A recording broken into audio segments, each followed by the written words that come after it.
Once again, the respondents are displaying that they are in the same boat. And were this morning in court served with a supplementary affidavit to which have been attached copious exhibits filed on behalf of the second respondents and sworn to by Ahmad Sule. And we consider this professional misconduct and unethical. This process that has been filed is clearly intended to subvert the ruling of this court, which rejected a similar document that was intended to be tendered by the second respondent.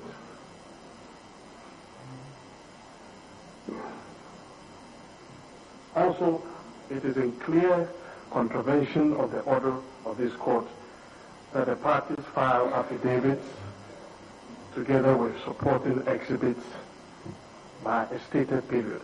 That period is long past. The second respondent has given his evidence in chief. He is done, and he's under cross-examination. And now, counsel for first respondent is asking him questions on an affidavit that has been filed after his testimony in chief.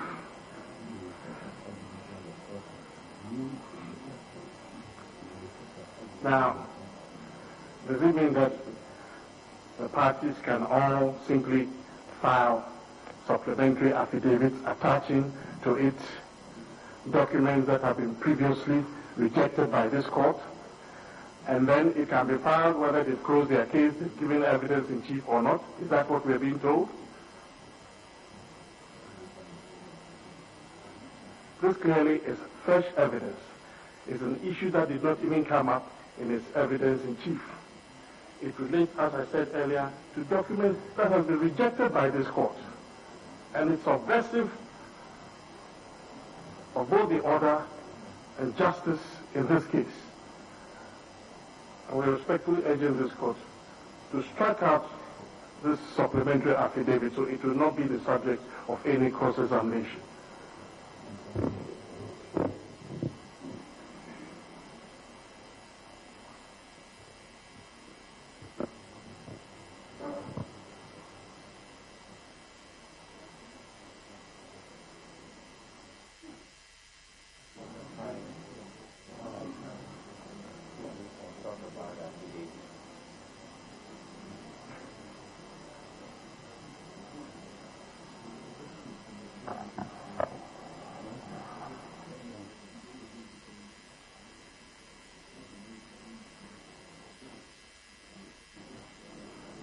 I don't know what the professional misconduct, who the allusion is to. I hope it's not to me.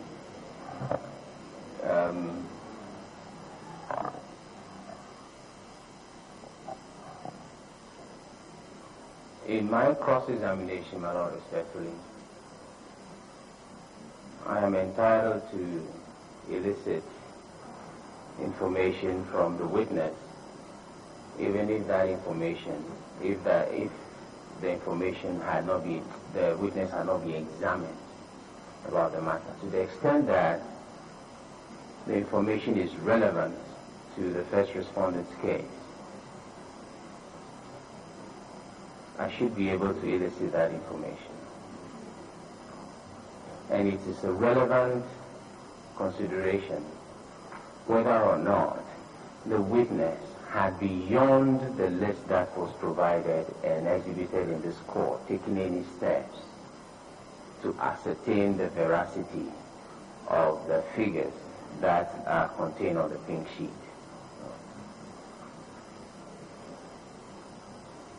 It is a legitimate question.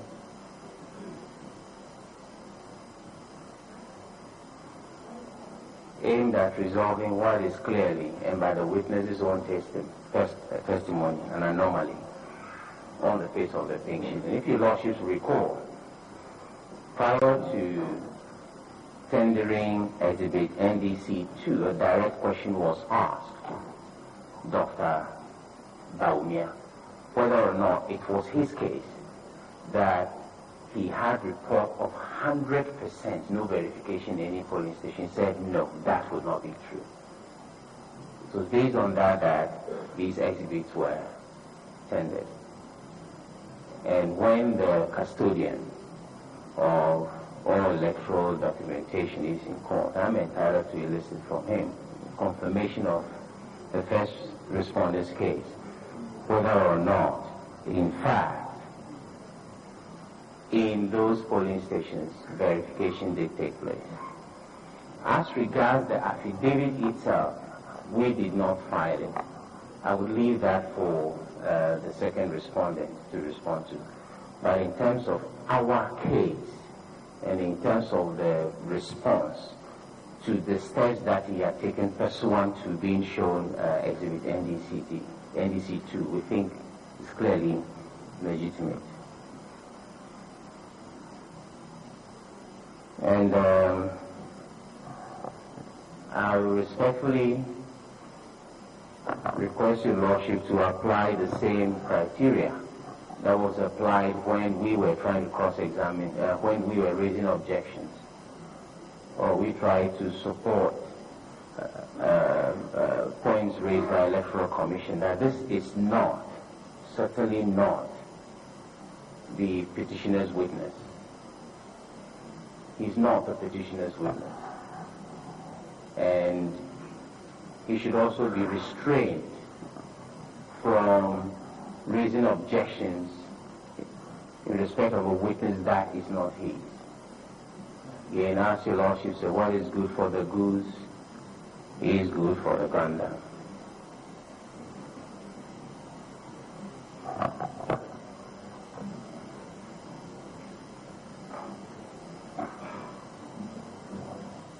My Lord, I'd like to inquire whether I may be heard now on the allegations that have been made.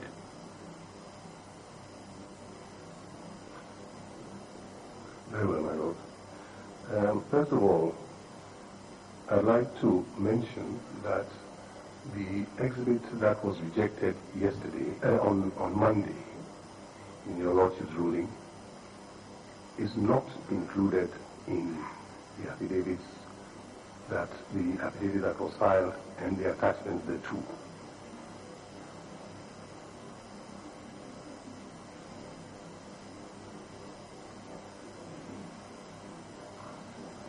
Secondly, my understanding, my Lords, respectfully, of the ruling which said objection upheld was that it was not a blanket embargo on all printouts of the numerous biometric verification equipments that were entrusted to the Electoral Commission for the conduct of the 2012 presidential and parliamentary elections, which were held to enable Ghanaians to exercise their constitutional rights.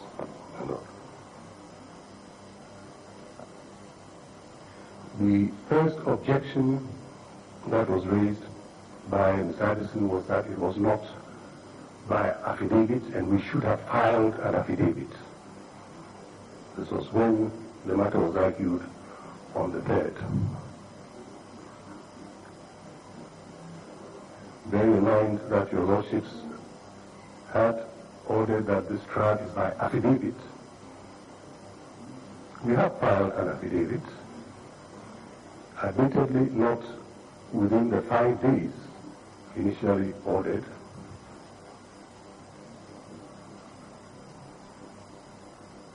but other affidavits have been filed outside that time limit. For example, Honorable Frida Prempe and others.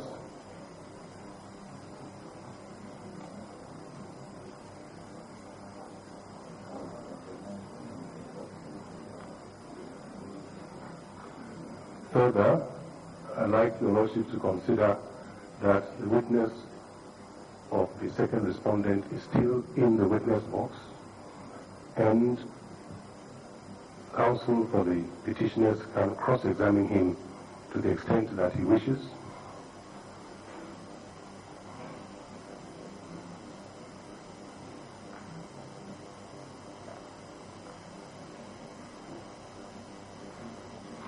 And as regards the timing of the affidavits, my Lord, at the time, 5 days after being served, we were not aware of the evidence that was to be given by the petitioner, Dr. Baumia's evidence, my Lord.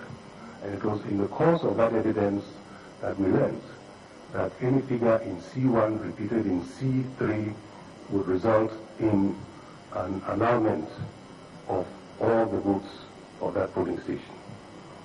The pleadings only stated that there was non-verification. That was the allegation, which we denied.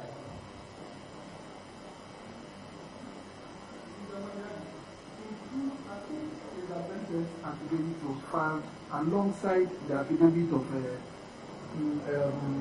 Dr. Baumia. Well, if my memory is clicking, that was what I remember. So please update your mind to it. I don't think, because when there are no statutory periods set by the rules for lodging affidavits, but then the court imposes time limit on it. You can't file an affidavit without being the lead of the court. This is your law. Very well, my Lord. I will not pursue the Prempe angle, but I will mention that subsequent supplementary affidavits have been filed. Please.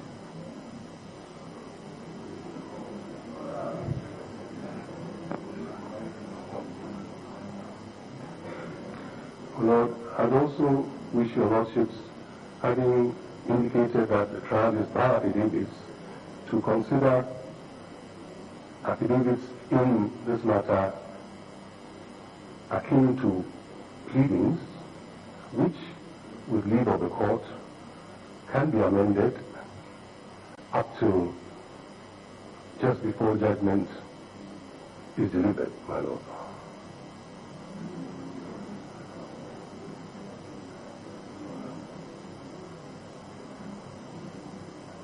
But I would emphasize, my Lords, the fact that we needed to leave rebuttal evidence, and that need was only clear after evidence by Dr. Baumia had been given. Mr. Bashir, when was that evidence given? My Lord, that evidence commenced on the 17th of April, if I remember rightly, but it continued for some days. Cross-examination and re-examination took place. So, admittedly, we could have filed it earlier, but, my Lord, we had to complete the evidence of Dr. Baumia before taking that step. So in any event at all, Your Lordship may say that we are late. But whether Your Lordship would shut out relevant, I would respectfully submit evidence of 50 biometric verifications biometric verifications in 50 polling stations. Mr. President, you see, I think both in the pleadings and the affidavits, they made their case clear to you that lack of biometric verification was going to be part of their case from the word go when you settled the pleadings. Is that not the case? So you were put on alert that this is the nature of their case, or certainly it was part of their case. Now that your client is undergoing cross-examination, then you bring this copious exhibit as if you have been taken by surprise and you want to just go back and do the right thing. My Lord, I would first of all... And you can't file it without the permission of the court. Because you were time-bound. Lord, knowing that other applications, supplementary affidavits have been filed and have not been objected to, and in the absence of any specific provision on leave, we did. We did. It depends on the nature of the deposition to the ladies. It could be a harmless sort of deposition. But this is very, very simple. Lord, in which case, Lord, I would respectfully ask for leave now, my Lord.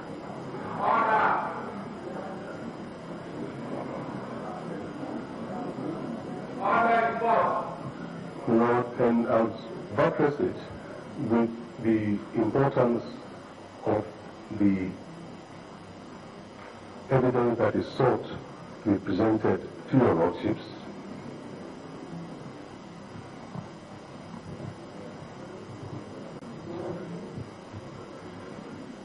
I would also respectfully submit that there is no surprise element because we pleaded that everyone had been verified. And it is only with the verification machine that the verification will take place. And when they pleaded that there was no verification, it is clear that they were referring to the machine, my lords.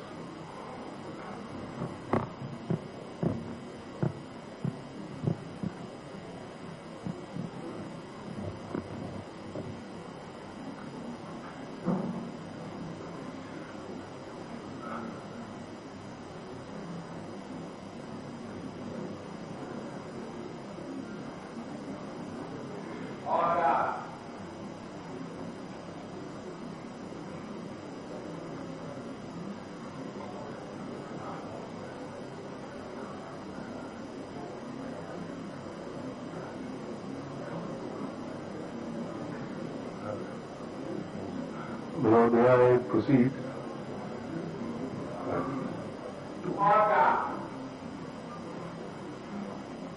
Lord, as a final point, I would wish to refer your lordships to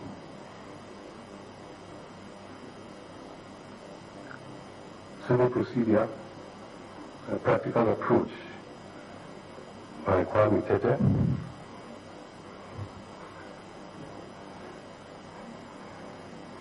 Page 349. If your lordships are inclined to the view that we are in error, I will read from the second paragraph.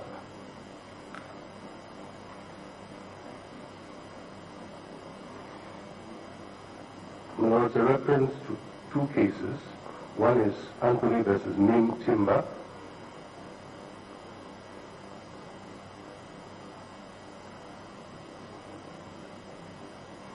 The High Court held that where no irreparable mischief was occasioned by the default to enter, or the citation is 1969 CC 82. I'm afraid I can, for the time being, only repair. Well, in the time available, this is what I was able to. Can we proceed?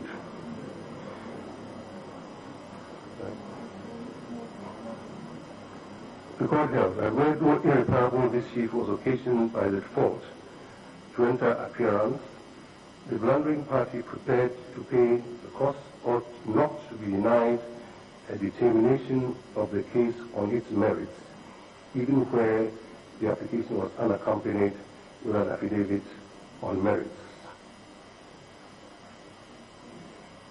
Or further down, in principle, the principle is that unless the court has pronounced judgment upon the merits by consent, it is to have the power to revoke the expression of its coercive power where that has only been obtained by failure to follow any of the rules of procedure. And then finally, until a judgment has been arrived at upon the merits, an extension of time may be allowed for rectifying a mistake or oversight. Up to the time both parties may be considered as standing upon an equal footing. The questions between them are still open, and it is doubtful which of their opposing contentions is correct. Each party has a right to have the dispute determined upon the merits, and the court should do everything to favor a fair trial of the questions between them. Blunders must take place from time to time, and it is unjust to hold that because a blunder during interlocutory proceedings has been committed, the party blundering is to incur the penalty of not having the dispute between him and his adversary determined upon the merits. In all such cases, a blunder may be remedied by payment of costs or the imposition of terms and conditions. This would be my final submission, while maintaining that our understanding of the order of the third was as I described, my Lord. So we are seeking leave for the affidavit to be admitted on the grounds that we have canvassed, my Lords.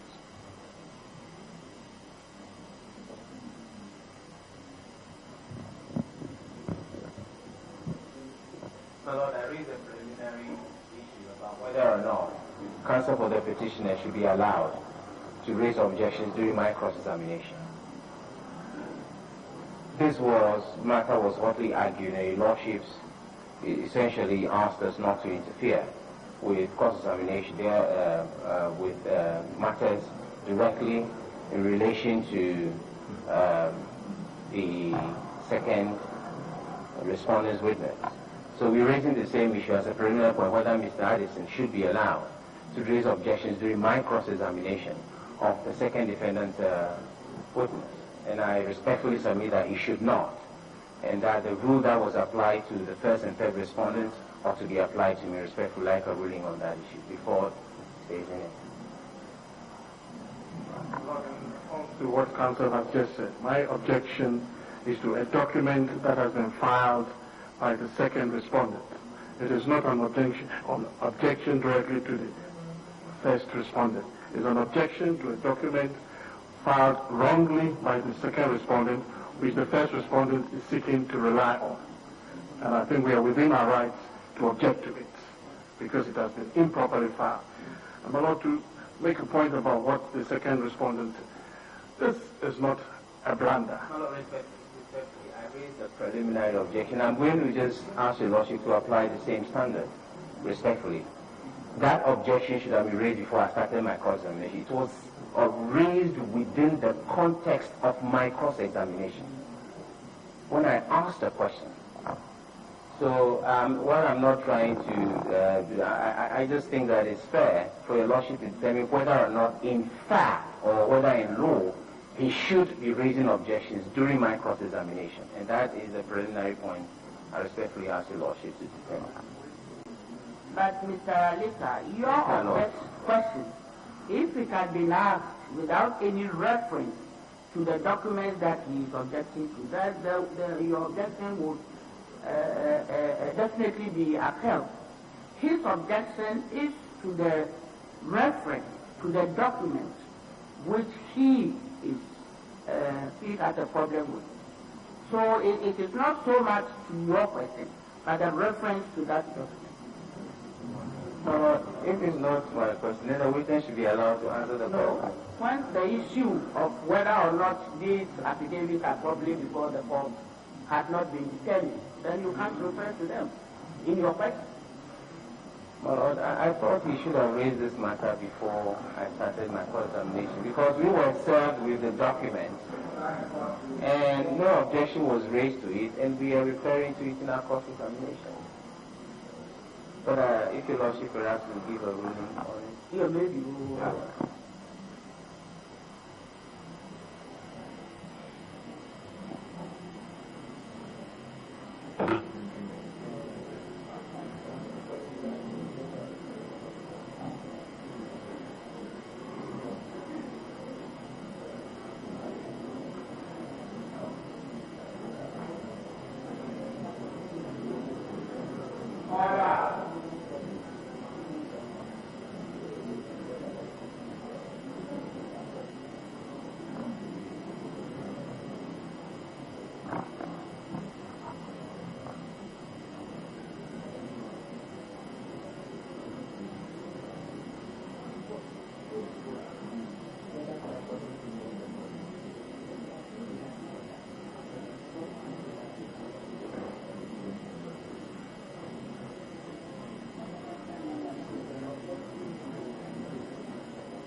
provided for every all right.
December 2012. Accordingly, we are constrained to refuse the application. As to the right of counsel for the petitioners to object to the propriety of the second respondent's supplementary affidavit introducing the attached documents into evidence, as his clients are thereby affected, he has the right to raise the said objection.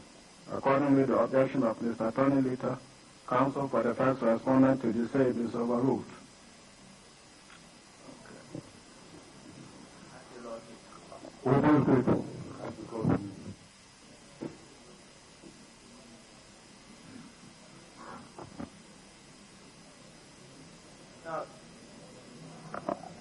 So, could you confirm to the court? Yes, my lord. Could you confirm to the court that you in fact checked exhibits submitted by the petitioners in respect of which C1 is the same as C3? My lord, not all of them, but some of them. And can you confirm your findings to the court? Well, in the instances that we checked, all the persons had been verified before voting.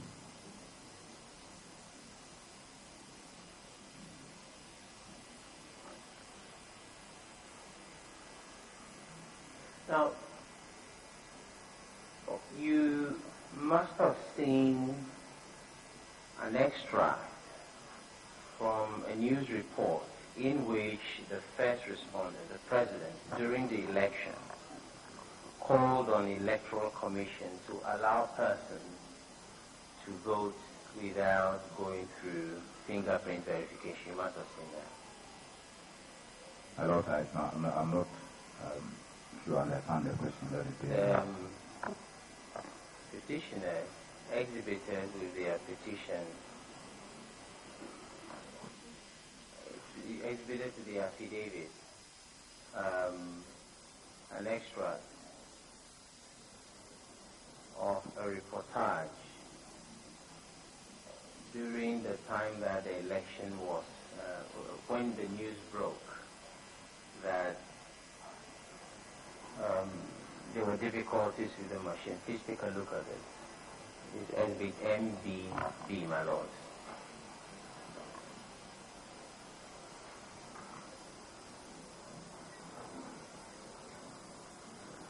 Yes, my lord. Did that request affect the decision you took about what to do with the areas that had difficulty? Absolutely no, because we don't make policy in the midstream of elections.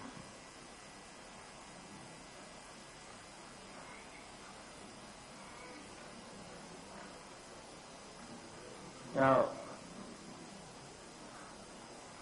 from the history of your involvement with the Electoral Commission as chairman, you have conducted 5 presidential and parliamentary elections. Is that correct? As the chairman? 6. 6, 6 presidential and 6 presidential and parliamentary elections. And one or the other party has won election at one time or the other, the main party. Yes, the rulership has interchanged. Now, how would you compare the 2012 election to the previous one in terms of transparency? I would say that it's we've been making progress in the line of transparency all along. I think that this will be the most transparent that we've ever had.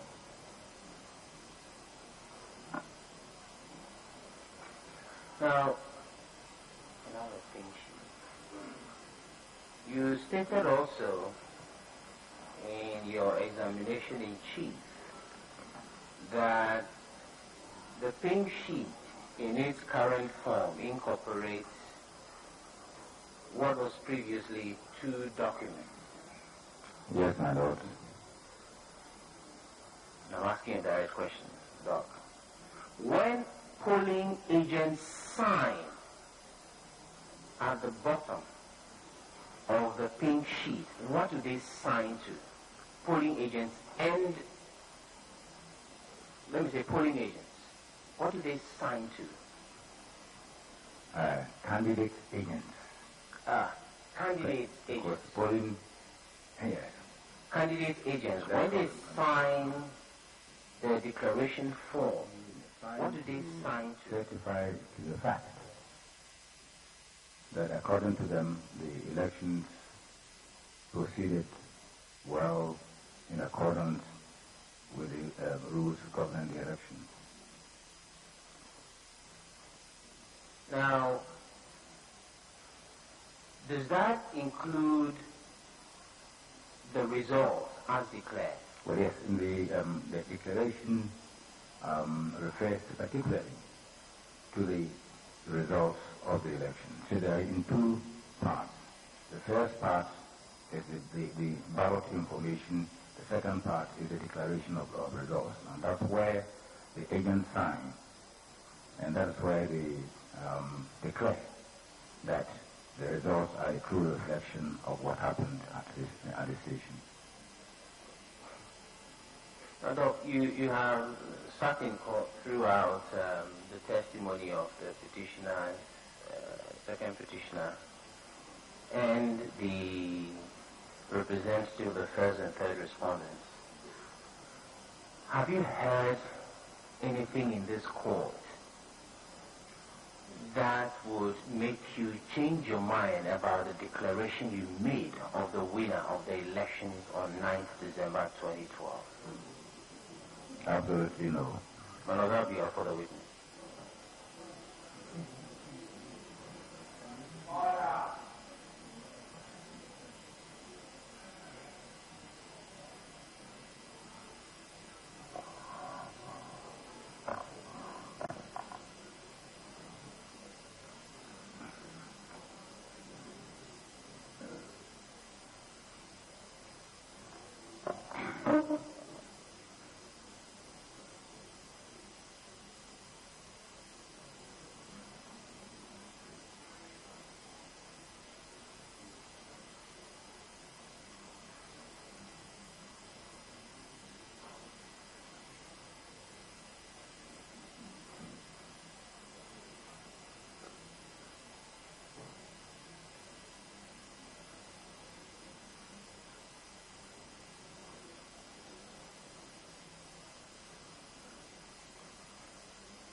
Dr. Farijan, you testified to IPAC meetings which were attended by representatives of the parties and I believe representatives of the Electoral Commission which you chair. Is that correct? Well, yeah, IPAC used to be an integral part of the preparations towards the elections. And IPAC, I believe, means the Inter-Party Advisory Committee. The Inter-Party Advisory Committee. And according to your evidence, you sought the involvement of the parties even in some situations where it was not legally required. For instance, their presence in the strong room, according to you. Yes, my lord, it goes much beyond that. We, when we were preparing the register, we allowed the parties to appoint experts to our technical committee.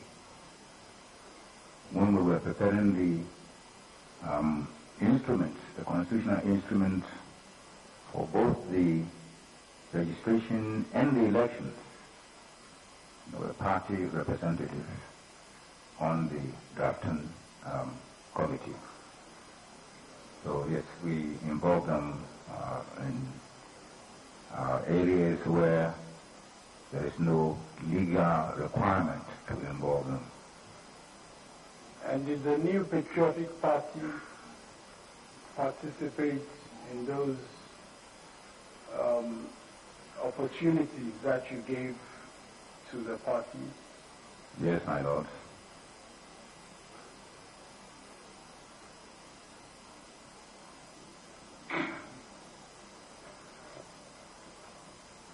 Now, did the second petitioner, Dr. Baumia, ever participate in any of those meetings? Well, it was the party and not the Dr. Baumia himself, no. The party will appoint representatives. But I'm asking specifically whether No. you ever saw the party. My lord, no.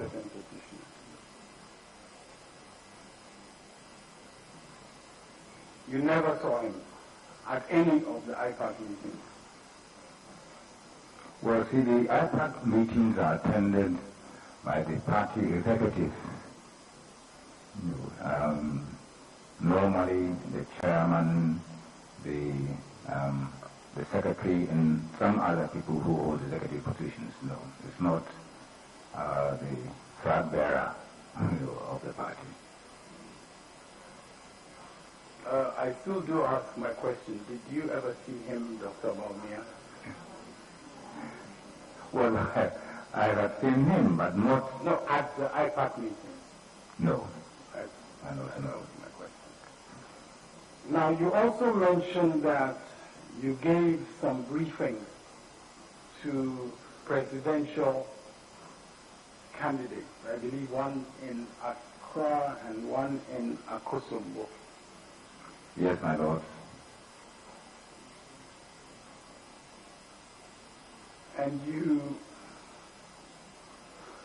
indicated how unfortunate it was that some of the candidates did not attend some of these meetings and so don't have certain information. Yes, my lord.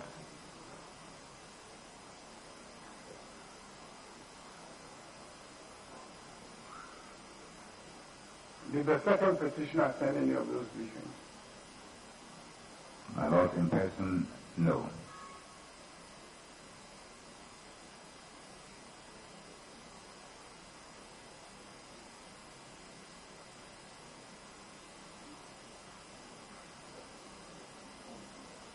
Now, in fact, you specifically testified in reference to the booklet of ballot papers, 100, I think 50 and 25, I think, booklets that you had. You specifically testified to, I think in your words, gross misunderstanding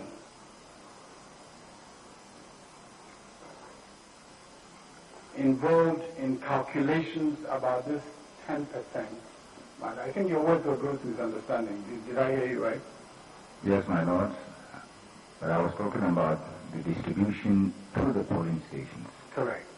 That there was and your testimony was that, so when you come to give percentages regarding ballot papers issued to polling stations, you have to recognize the booklet sizes for each polling station. I think you gave Pandai example and so on and so forth. Yes, my lord. Now, in that part of your testimony, you were clearly referring to the second petitioner's claim that in various polling stations, more than 10% of the ballot papers had been issued to particular polling stations. Were you not? My lord, yes, and to anybody else who would do such a calculation.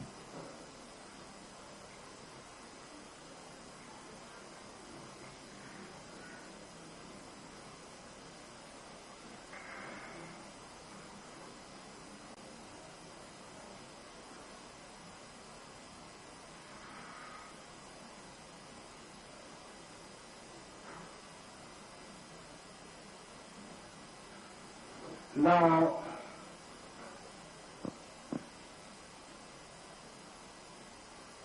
you also testified about serial numbers.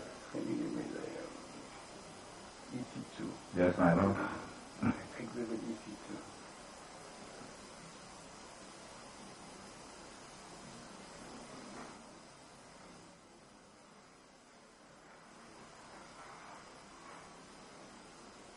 And your testimony was that those numbers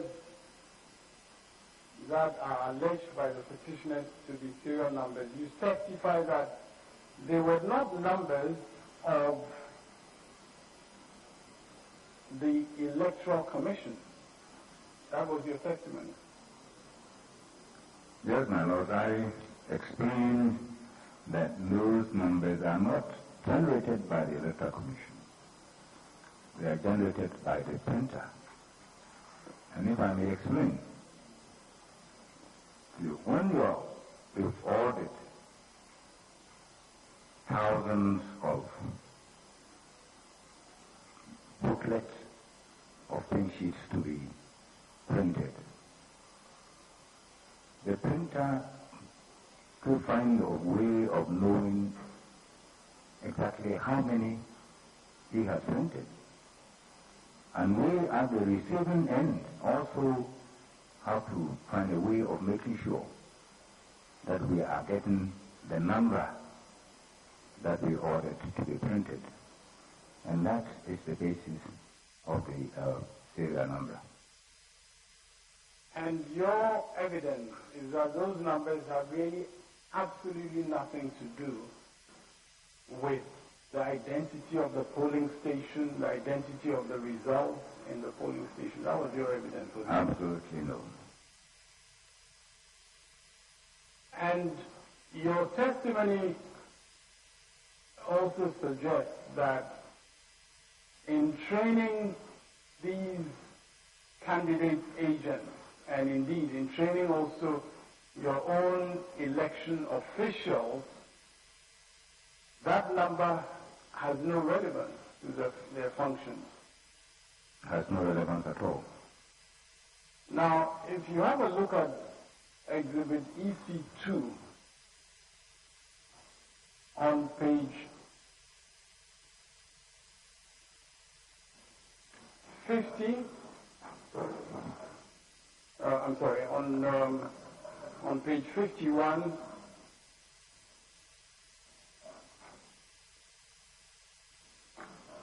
52 and 53. Can you confirm that on those pages you have a sample of, now popularly known as the pink sheet statement? Is that a sample that is shown on those pages in respect of the presidential election? Yes, my lord. And you can, of course, confirm that there is no number that can be claimed as some sort of a serial number identifying. I can confirm that.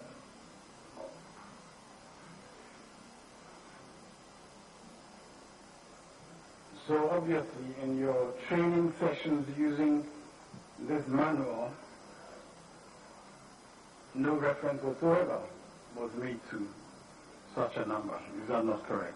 That is correct, my lord.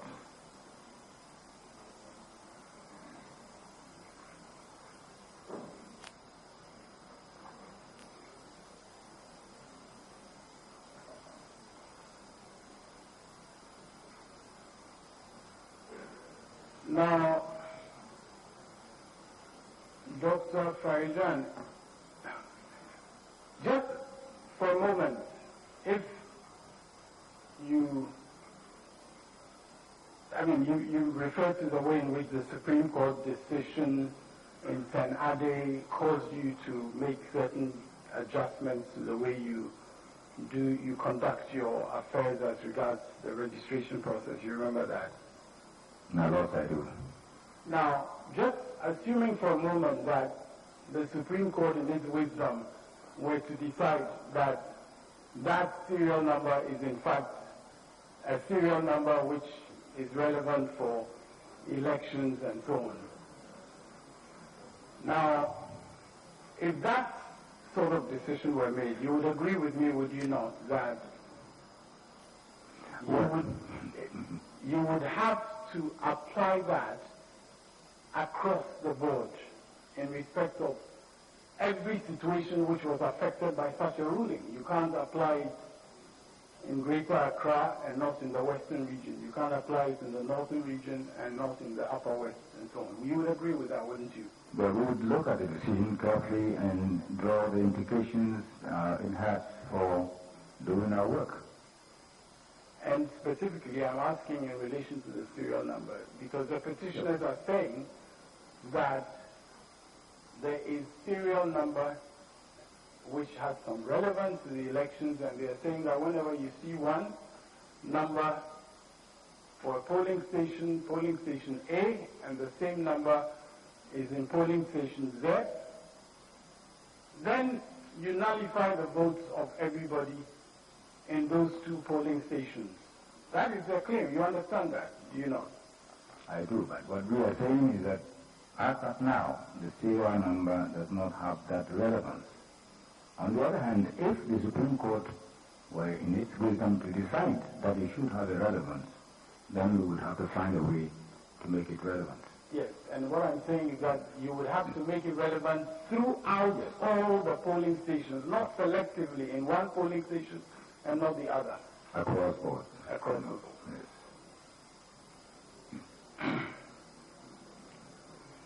So,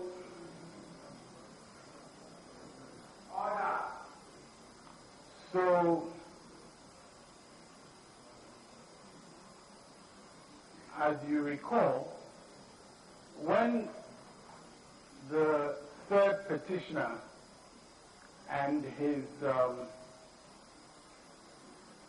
other colleagues came to your office, I believe, was it on the 9th? On the 9th of December? On the night, on the day of the declaration of the election. When they came, according to you, I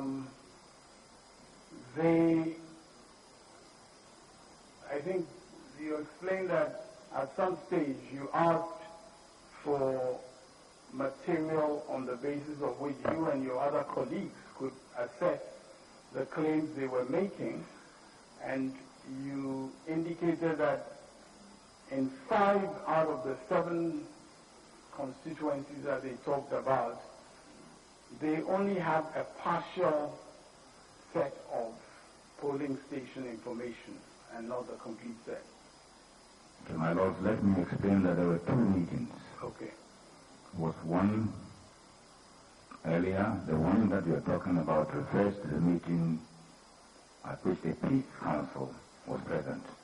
And an earlier meeting had taken place in my office, where it was just me, my deputies, and the representatives of the NPP. Okay, so this one that we're talking about refers to the meeting at which the Peace Council was present. Yes. And at that meeting, one of your concerns, which you expressed to them and the Peace Council, was that the set of documents that you had in respect of certain of the constituencies where they made complaints was incomplete. It did not cover the whole constituency. Yes, what they brought as evidence to suggest that there was a difference between the numbers collated by us and the numbers collated by them. The pink sheets that they brought, in some cases, fell short of the number of pink sheets for the constituency, and in two instances, there were more than the polling stations in the constituency. So your concern in each case is that, one, if you are attacking a collation in a certain constituency, you need to provide me the whole set of pink sheets in respect of that constituency. That was your concern. My lord, exactly that, because there's one pink sheet to one polling station. That is, everybody knows that. One pink sheet to one polling station.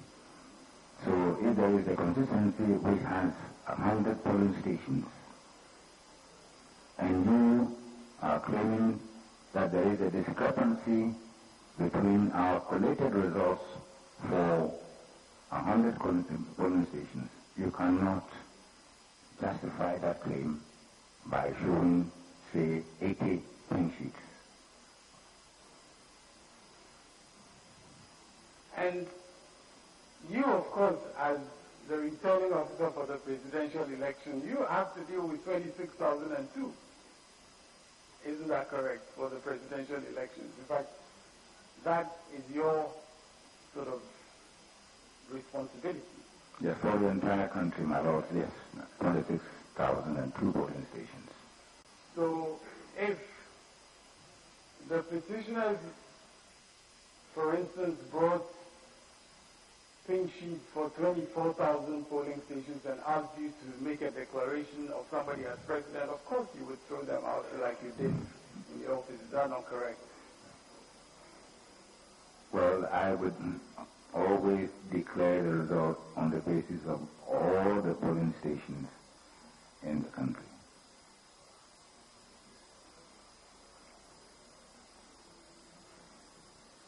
Now, and if the Supreme Court were in its wisdom to say that if one serial number is repeated somewhere else, you should nullify the votes of both polling stations, you would have to apply that rule throughout the 26,002 polling stations, would you not? I don't want to predict what the Supreme Court I'm not asking you to predict anything. I'm just asking you to explain the nature of your duties. In general, if the Supreme Court comes to some decision, that decision will be binding on the Electoral Commission. Now, you also heard it being claimed by the petitioners that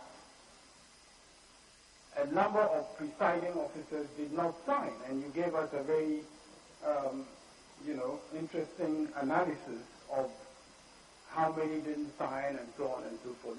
But you heard that claim, the claim that some of the presiding officers, I'm sorry, at polling stations did not sign. Yes, my lord. And for that reason, again, it was being alleged that the votes of those who had stood in line at those polling stations and voted, and whose votes had been recorded by those presiding officers, those votes should not be made to count by you. You heard that allegation. Yes, my lord. Now, if the Supreme Court were to hold that indeed, wherever a presiding officer did not sign, you would not selectively apply it in certain strongholds and not in other strongholds, would you? We will not do selective application of the law. We would apply it across the board.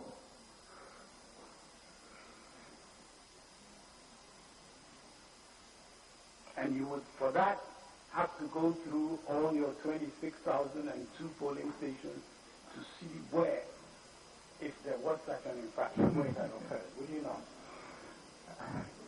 Well, we have already declared the results. According to our understanding of the rules. I have explained here that the presiding officer has a number of functions to perform. Only one. Signing is only one. If you look at the base of the form where the election results are declared, that is the part of the form where there is some collective responsibility. The first part is filled by the presiding officer. So our view is that if the presiding officer does not sign, it is an irregularity. But like in the case of all irregularities, the question that you have to ask yourself is, does the fact that the presiding officer hasn't signed, all the other people have signed, does it injure any particular candidate or not? Our conclusion is that, as a commission, is that the very fact of the presiding officer not signing will not injure any particular candidate. And therefore we accept the validity. You see, I don't know what you lawyers mean by malpractice. In election language, and that you can will not be that the reason why the presiding officer didn't sign was because he wanted to favor or to injure somebody. Otherwise, it is a simple irregularity. In fact,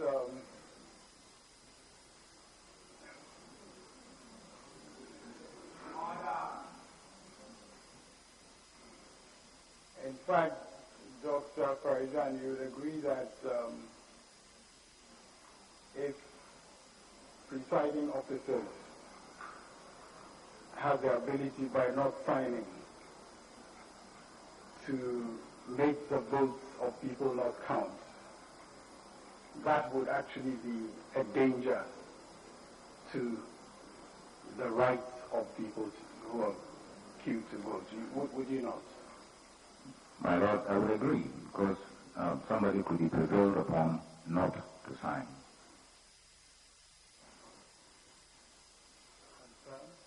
Now, Dr. Farizan, is in our or not? If it is in terms of numbers, then there is always the register which serves as the base document. But if the eligibility has to do with other criteria, then you will have to apply the appropriate test. And in respect of the available technology that you have now introduced, the biometric verification device is an important reference point, is it not? My Lord, it's a very important reference point.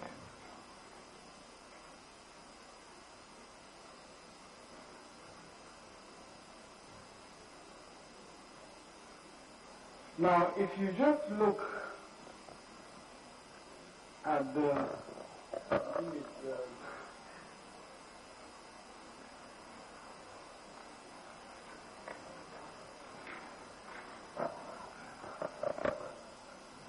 yes, the A2, the statement, for instance, on the statement of poll and declaration of results, ballot information A.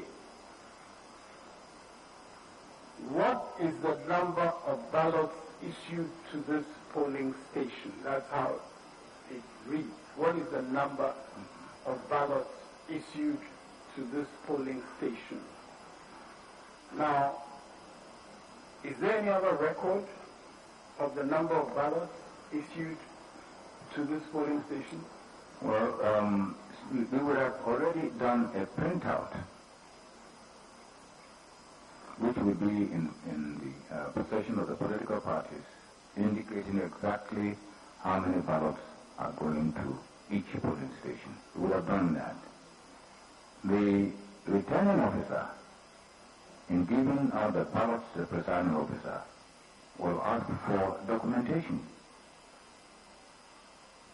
So there are sources to check to indicate the number of ballot papers that are going to each polling station. In fact, the presiding officer who is supposed to enter that number will be entering it from another source to this sheet, will he not? Well, yeah, you will be entering from the booklets, for example. Yes, the booklets are there, okay. But also, even before the booklets, there will be something that he had signed to indicate how many ballots of booklets, in booklet denominations, he had received.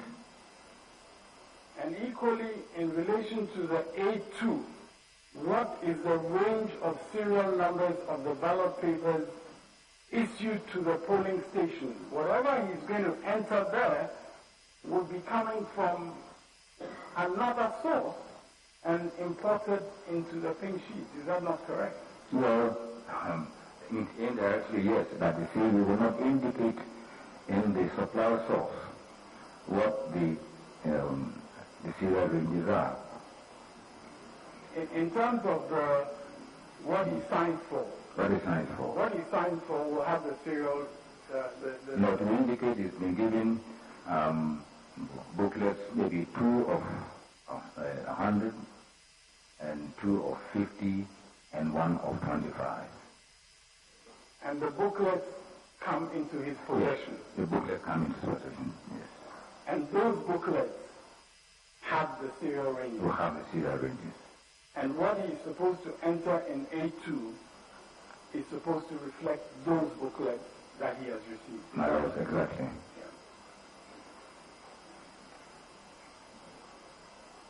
And so, if there was a contest about those figures, you would have the opportunity as a commission to go back to those booklets. Yeah. Yes, my Lord. So we've tried, let me say generally, we've tried to fashion a system such that everything we do is verifiable.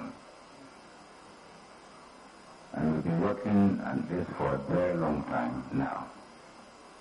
You know, the fact that we can sit here and say this is happening at Kutri number 2, you know, happening at Bungo, happening at this, you know, indicates the verifiability of whatever, you know, is happening under the electoral system. Yes, everything that's done here will be what must be verifiable.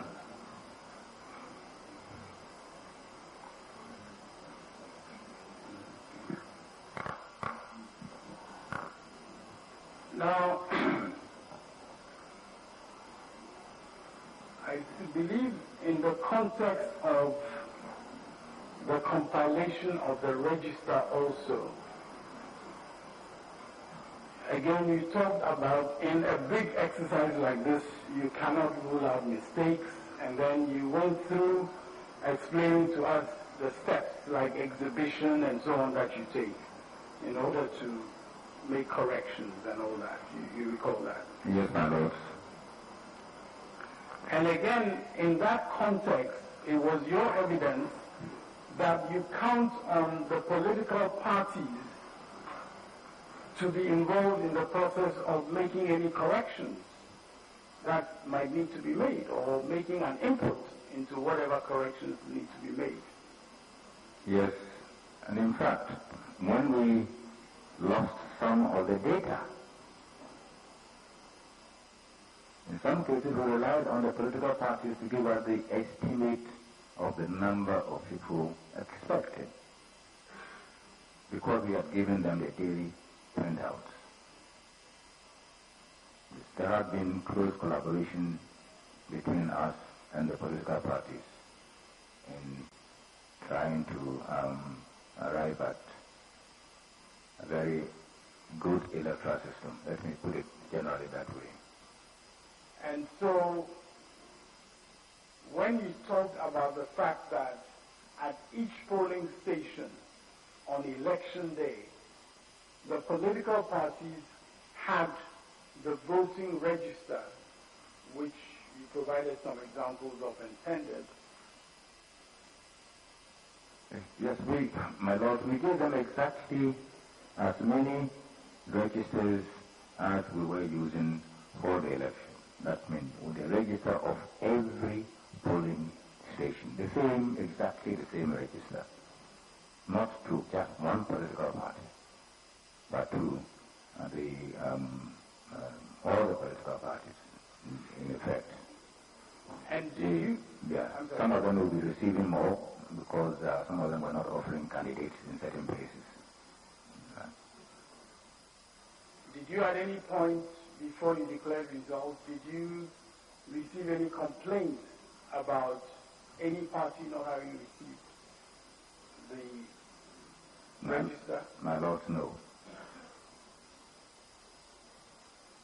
And did it ever come to your notice that at any polling station, any complaints were made in relation to the register and its use by the electoral officials? My lord, no.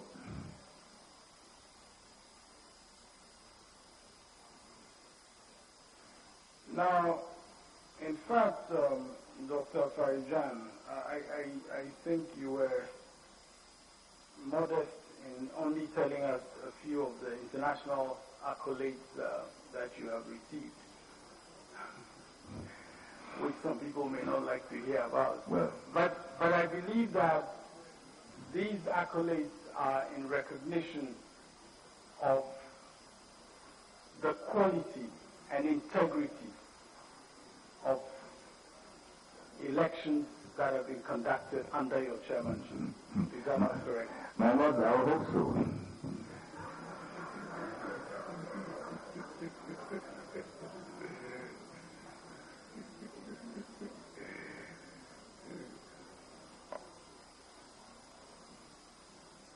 And may you continue to receive such accolades. Now,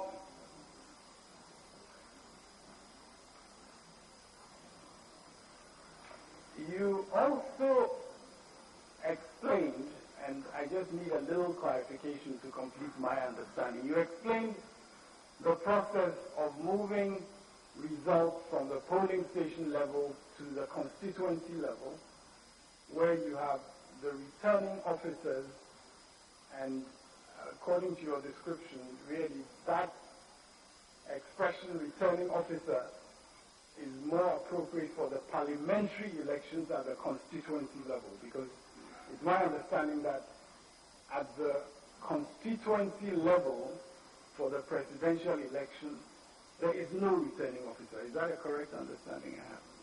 Well,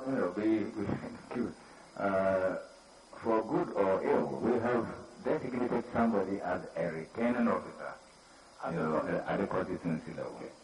And we're doing the two elections at the same time. He has complete control over the parliamentary elections. But the whole country is one constituency for purposes of the presidential election. So there's only one presiding officer. So if you like, if you like.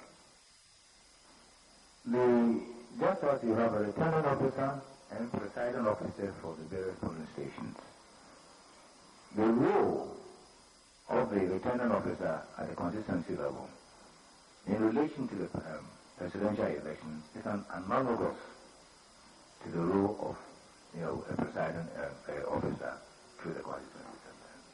That is the clarification that I wanted to have.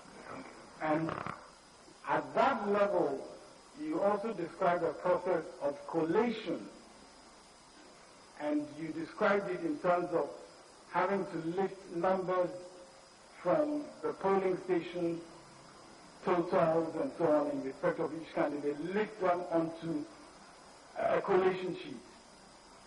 My Lord, yes. And your description also suggested that in those contexts also sometimes a number may be lifted which is contested, and then it is checked, and then the correction is done, and that affects the totals, and so on and so forth. You describe that process. My Lord, with vigilance, and the candidate agents are there, we must remember. With vigilance, all such mistakes should be corrected at that point. With vigilance. And this has been shown to be done in many places. With vigilance. And of course, the vigilance you would expect would come from the political parties who have so much at stake. Yes, my Lord.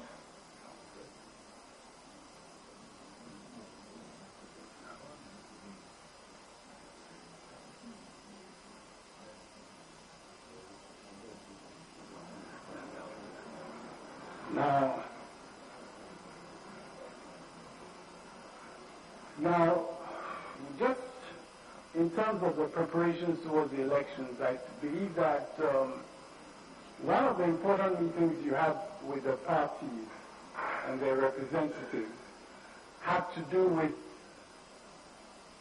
some of the technology issues and the procurement processes that you had undertaken in respect of the technology issues. Is that right? Well, let me say that we do not allow the political parties to intrude into the area of procurement. We don't. We think that we have no business, in our procurement activities. They may make inputs into the kind of product, but not with actual procurement. So we did not discuss procurement issues with them. We would say, for example, that we want to buy this number of biometric verification devices. And they may say, oh, no, you need more. And that kind of through the argument will go back. When it comes to the actual procurement, we do not allow them to intrude.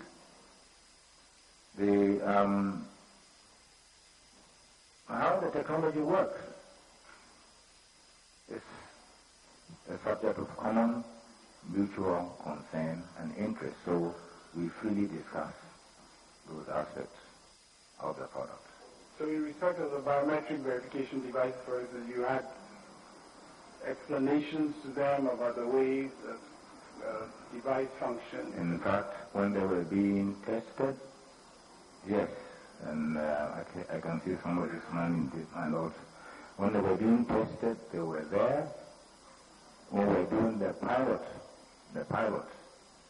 and we received a lot of comments about the potential of the machine. Some people say that no, it will take 5 minutes to process one person, and we say no. Yes, they were there during the testing period. The pilots in the field, the political parties were there. And in fact, when you selected STL to provide some of the equipment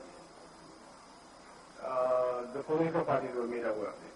Well, it went through a competitive, international competitive bidding process, and that was the end result. SCL turned out to be the best, so they were accordingly selected.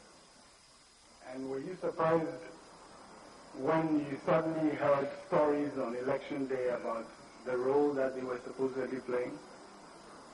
Utterly surprised, my lord. Utterly surprised.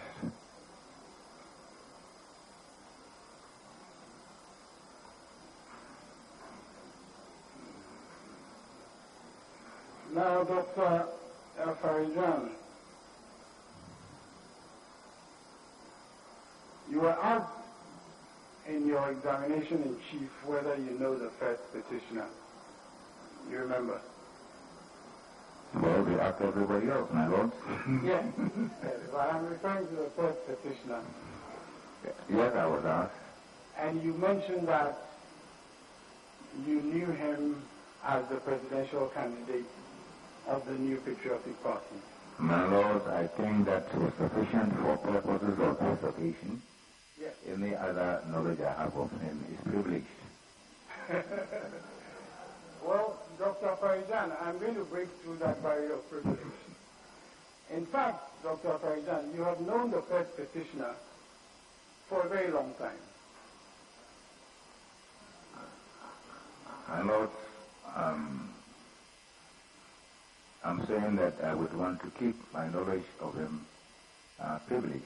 No, Dr. Farijan, I'm afraid that you cannot exercise any such privileges. You have known the first petitioner for a very long time. Yes, my lord. And in fact, he was your roommate in university. Is that not correct?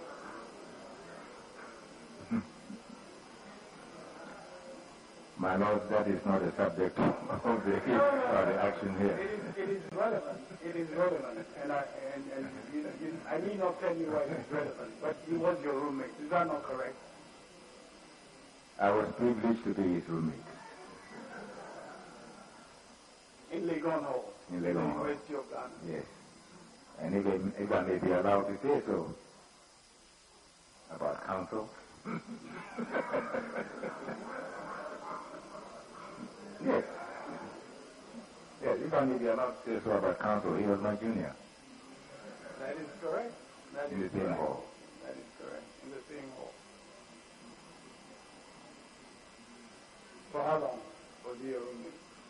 Well, I was a year ahead of you. No, I'm saying, I'm talking about the first petitioner.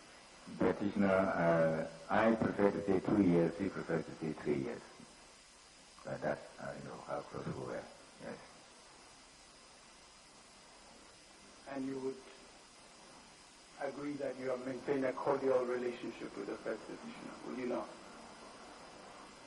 Well, yeah, nothing, untable has ever happened or taken place between the two of us. That will be all.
Now, Dr. Farijan, you have told this court that you made the declaration on the basis of results from 26,002 polling stations. Am I right? The elections, my lord, were held in 26,002 polling stations. Can you please answer the question? You have told this court that you made the declaration based on results from 26,002 polling stations. Am I right? At the time I was declaring the result, I believed that to be the case, except in the situation of one, that I came to know later on. Yes, by the time that I was declaring the results, I believed that to be the case. Did you make such a statement in this court or not, that your declaration was based on 26,002 polling stations? I said the declaration or the presidential results are based on 26,002 polling stations. I made that statement. Was it in fact based on 26,002 polling stations? Now we all know that there have been some cancellations elsewhere, and we've explained that. So at the time you were declaring the results, you knew that it was based on 26,002 polling stations. Am I right? I said I believe that to be the case. I didn't see how. I did not get your answer. I said I believe that to be the case at the time that I was declaring the results.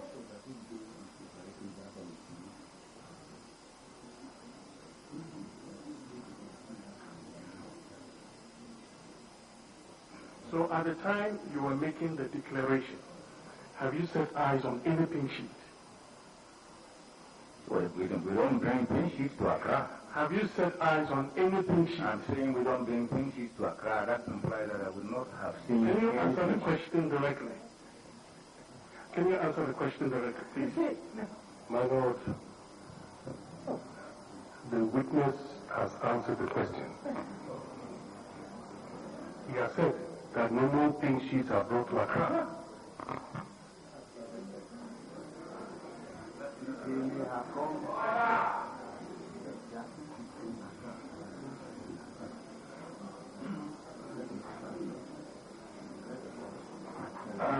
The whole thing is it's a question of convenience, directness. That may be an answer. Which answer is more convenient and direct? That's what is the problem. So be direct where you can be as direct as possible. Yeah. So, Dr. Farijan, I ask you again, at the time you made the declaration, had you seen any pink sheet? My lord, I hadn't, just like in the many instances when I had made such declaration.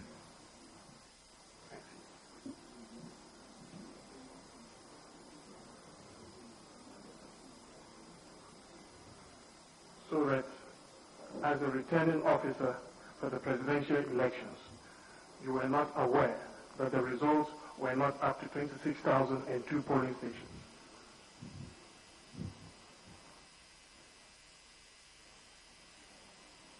I have answered this question, my lord.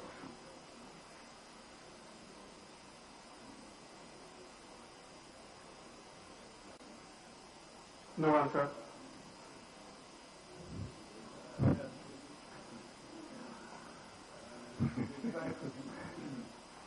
I think he answered this question. Yes. Yeah.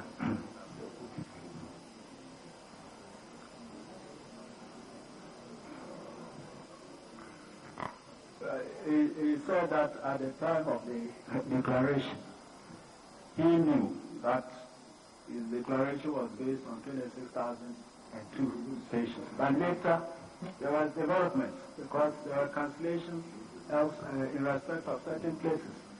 So God is. He's talking about his belief. I'm now telling him the factual situation that at the time he declared, he was unaware that it wasn't up to 26,002. There is a substantial difference. What he did was based on his belief, isn't it? Important for us. Okay, go. Just can you put your question? My Lord, I didn't get a question.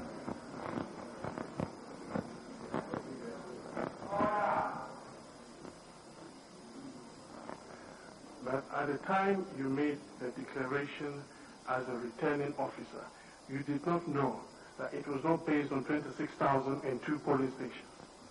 My Lord, I had no basis of knowing that.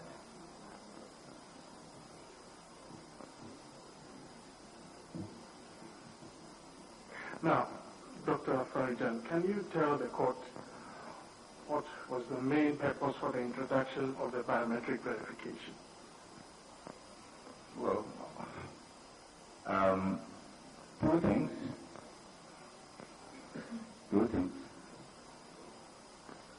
So that, so that we will be able more closely to identify the prospective voter before giving him or her the ballot paper. That would be the main point. Was it also to assist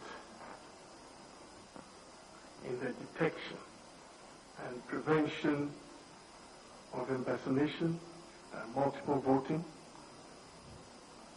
You see, you have to go through the whole hog to reach that.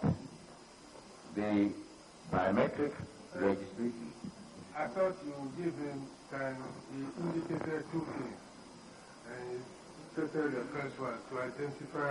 I was assisting him and he said this. So you allow him to take the two things. If it doesn't include what you think, then you can put that on to him. Well, to prevent people voting in other people's names.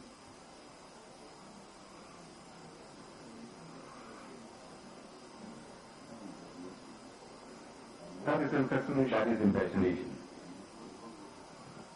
What about multiple voting? So it will also prevent multiple voting.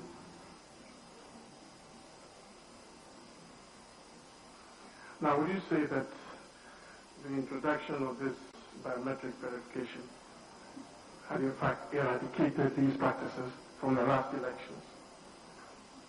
I would like to say so.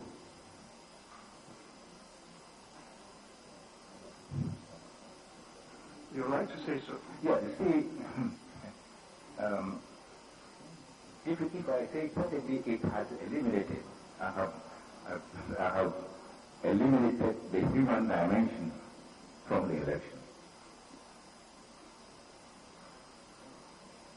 The machine itself, yes, but there is always a human element in the administration of the election.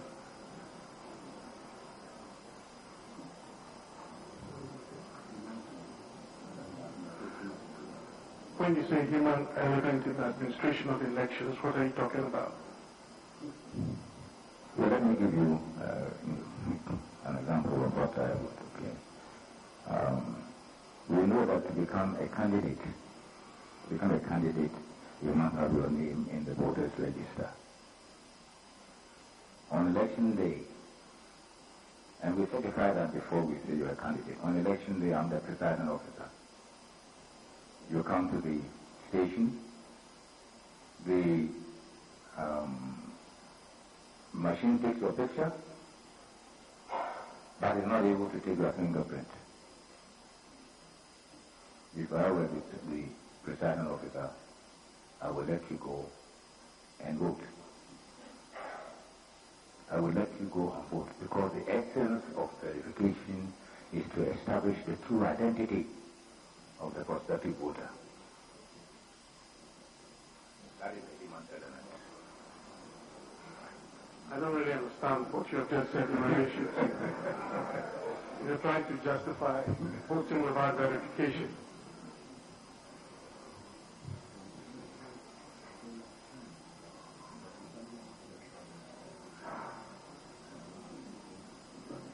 My Lord, I don't know what is, he's asked me for example of the human element. I've given it.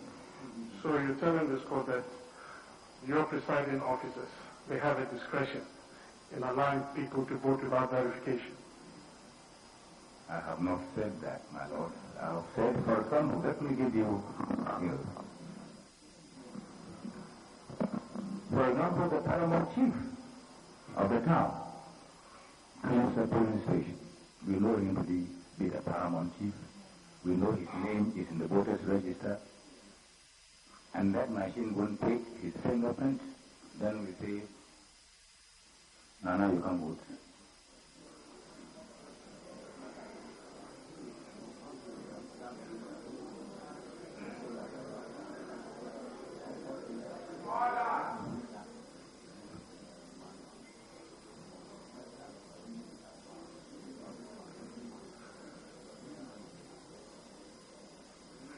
So that in effect, Lana can vote without verification.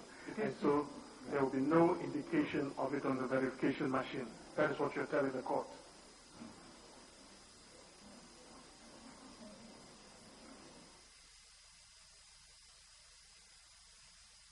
Yeah. What do you want me to say? Okay.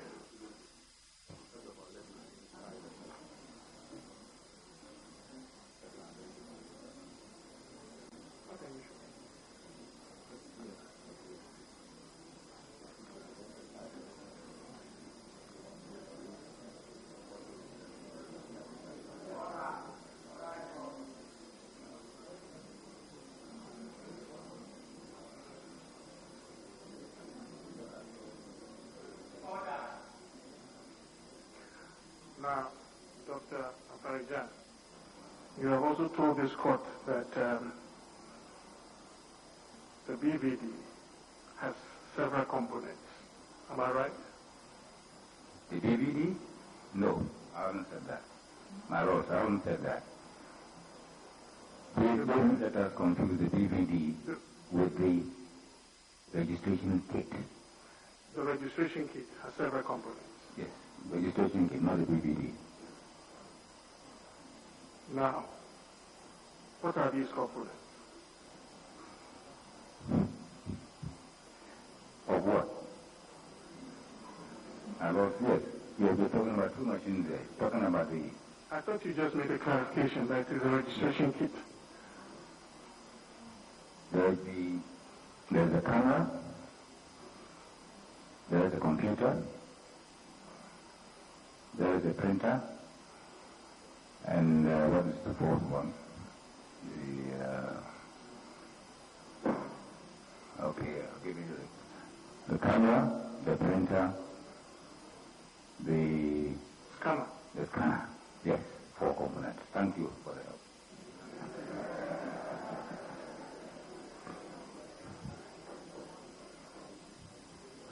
Now, and you're saying that with the BVD, it has not got any of these components. My Lord, the BVD is a one-unit machine, one component, solid component.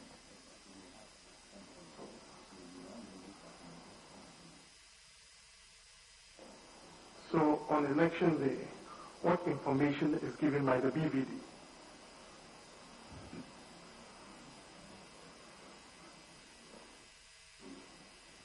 When your name is scanned, your picture will pop onto the DVD screen, right? And if you are an FO, your picture will come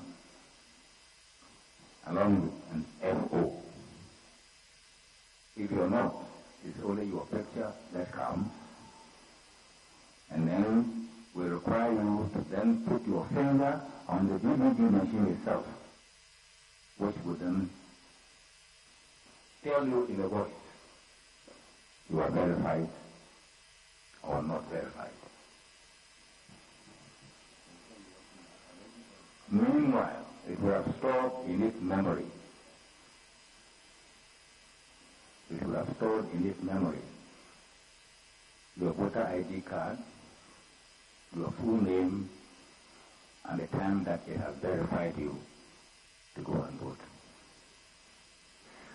at the polling station, if the presiding officer wants to check how many people has been verified, what information will be given by the BVD? So a number will pop up. Just a number? Just a number. No name? No. No picture? No, just if you want to see how many people have been verified, you just put and it'll give you a number. That's all. That is why I want you to be clear that the only information that can be obtained from the BVD at the polling station is the number. Yes.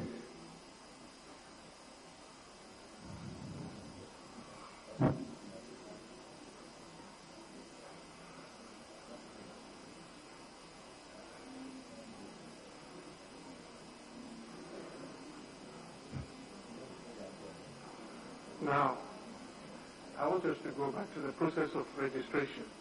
Now, what happens after the photograph of the applicant is captured?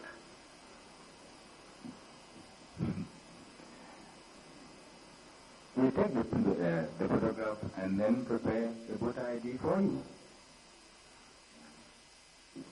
Are you aware of any form called Form 1A? What is Form 1A? I should be asking you. No, I'm asking you, and you're asking me. You are in the book. You don't ask questions. Your Worship, I'm sorry. No, I would like to see the Form 1A because I don't keep these things in my head. Dr. Farijan, you've never heard of Form 1A? I've heard of it. So what is it?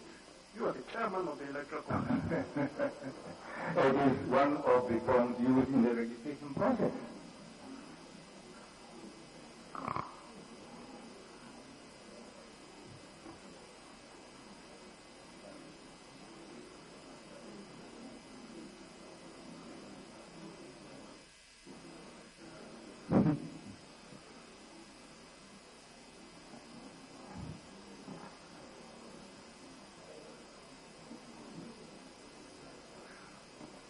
Now, can you tell the court what you have in your hand?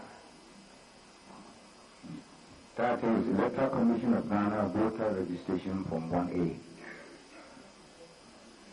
Are you familiar with this document? Well, I know of it. Are you familiar with it? Well, I don't do the actual registration. Yes, I'm familiar with the form in that sense. But I Tell don't. the court what this form is for. It's for capturing the details that are indicated on the form. My Lord, I believe this form will be in evidence if questions are going to be asked about it.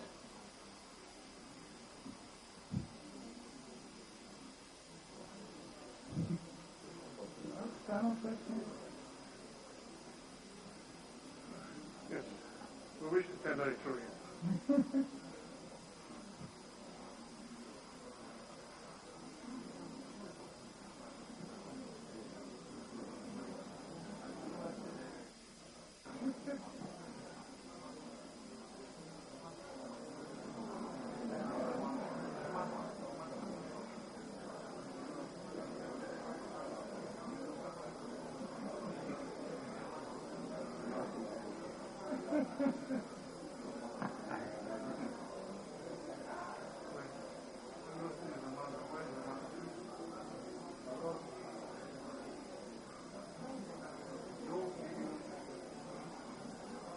No pleadings have been made with regard to this also.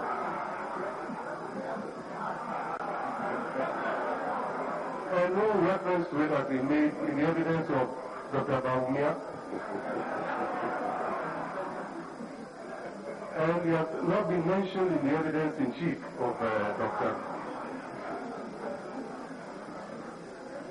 Neither is it in the affidavit that Dr. Baumia signed, my lord.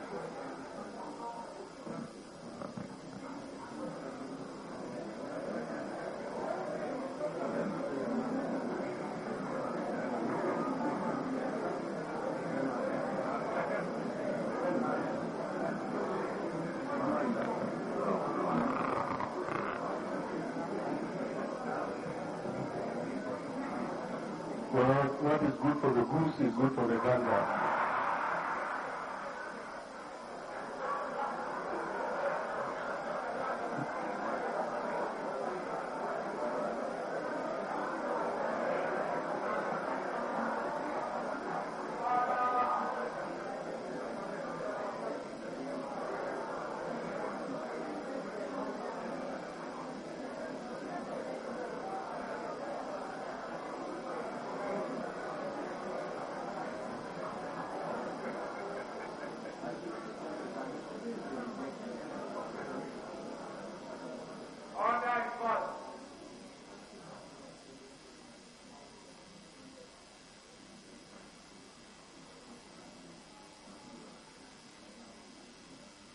we're just helping the witness to refresh his memory.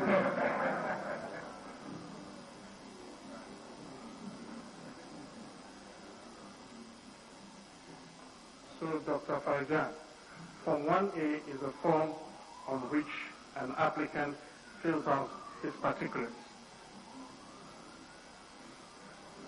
My Lord, it is not in evidence.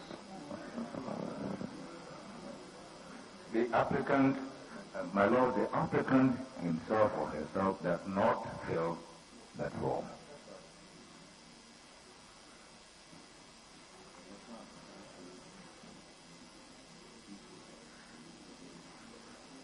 It is filled by an officer or second respondent. I believe there is an objection awaiting a ruling.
My Lord, I said I was just refreshing the memory of the witness.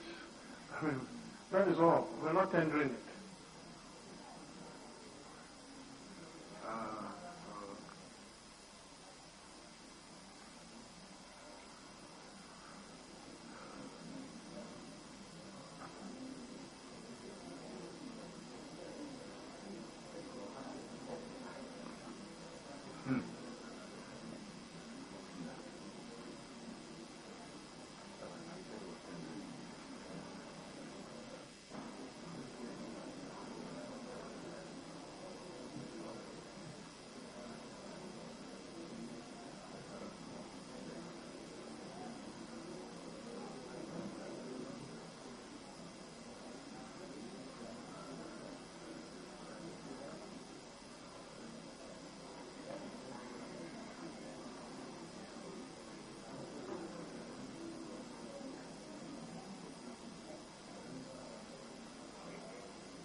Your learned friend says that he's not tendering the document. What is the basis of the objection then? He said he's not tendering it. Is that not what he said? My lord, he said he was going to tender it. No, I think he led you like you tried to lead him like he did to you yesterday. You tried to tender and then you objected. He said he was tendering it. He's saying he's not tendering, so I think we can go on. Yes, if he's not tendering, that's fine.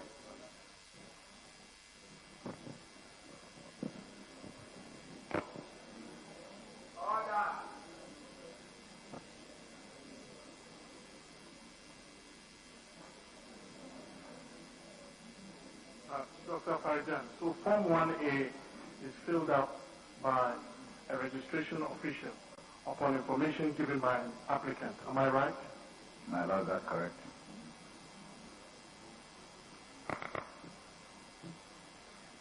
Now, the particulars of the applicant is entered on the screen on the basis of Form 1A.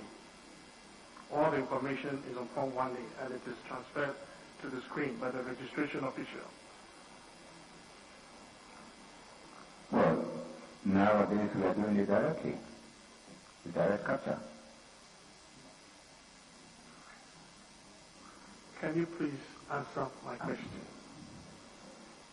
You are talking of a situation which does not obtain with the biometric registration. This form is incorporated.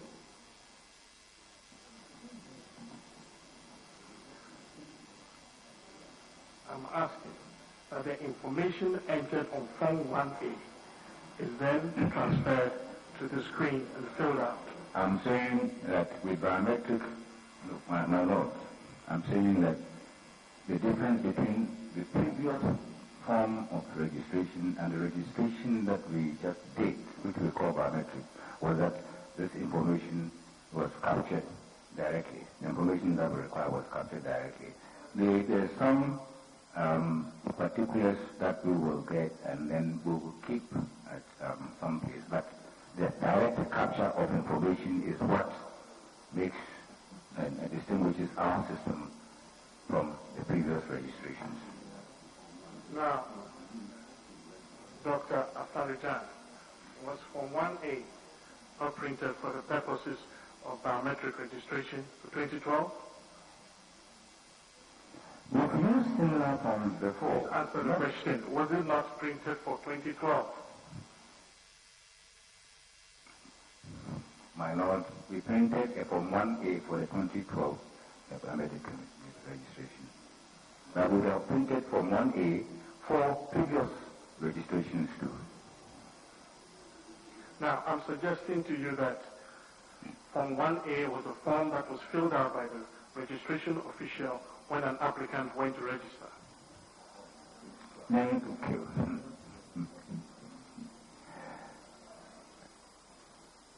Then the information was captured onto the computer.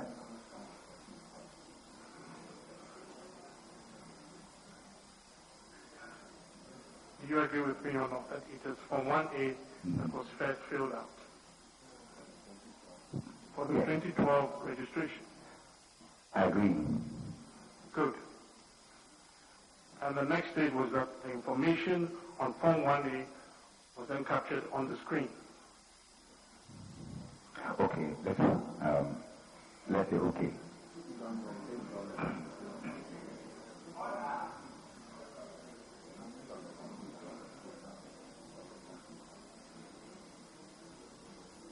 I mean, captured on the computer. Maybe I should say on the computer.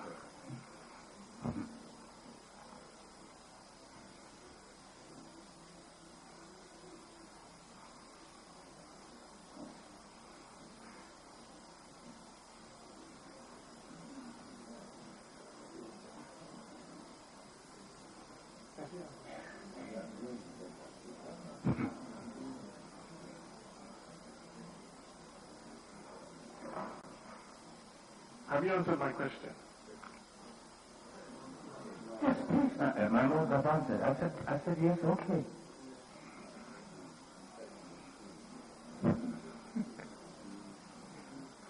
you agree that the information is captured to a computer, and that information on the computer is then printed out as Form 1C? My Lord, yes.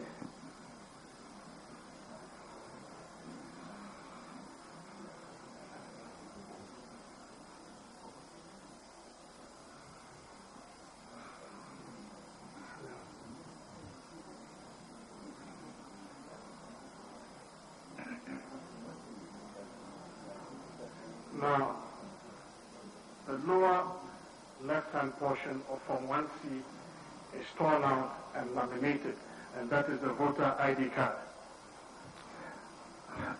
My Lord, I'm not a registration officer. I'm not a registration officer. So, the little details, I'm not required to know the little details involved in this process. Well, you have given evidence in this court on Form 1C, and that is why we're taking you through this. Now you say you're not a registration officer. So the answer is you don't know. My Lord, I don't know why you want to put words in my mouth.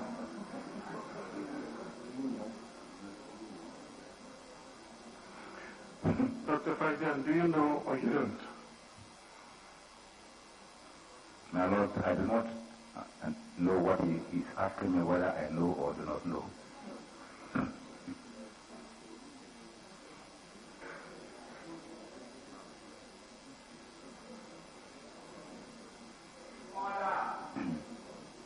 My question is that the lower left portion of Form 1C is torn out and laminated, and it is given to the applicant as a voter ID card. Form 1C in evidence.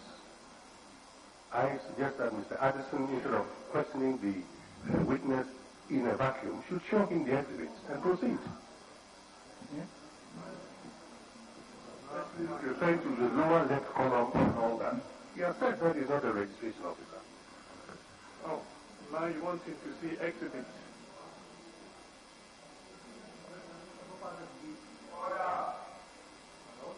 You think that is a proper answer to give?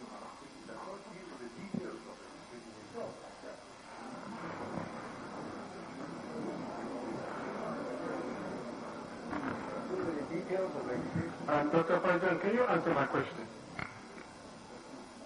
Yes. Either you know or you don't know, then we move on. That the lower portion of the Form 1C is cut out, laminated, and given to the applicant as a voter ID card. My Lord, that's correct. Right.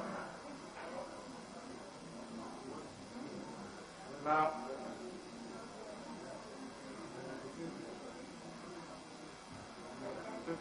listen, I'm asking you. Don't show you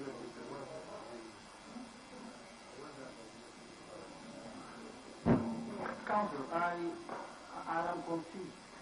I thought you started off by 1A, and now we are on 1C. I don't know which one you're talking about. Yes, my Lord,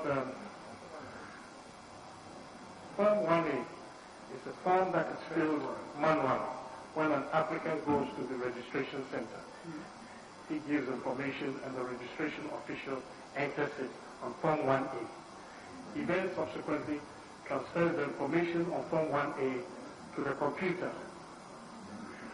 When it's put on the computer, this picture is taken, and then there's a printout which comes out as Form 1C. Now, Form 1C is pre-printed with all the information and the photo of the applicant. So that is where we were. So Form 1A is the initial form filled by hand. Then that information is copied into a computer. And then there is a Form 1C prints out this information on Form 1C, which has the ID card and at the bottom.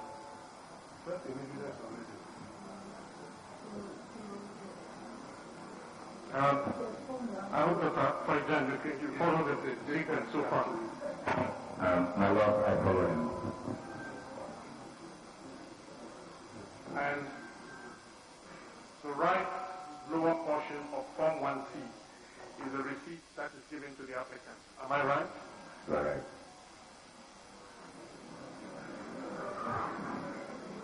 My Lord is right.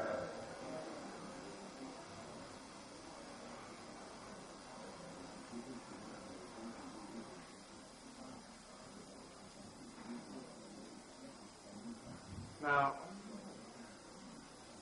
once this is done, Form 1C is then scanned onto the computer.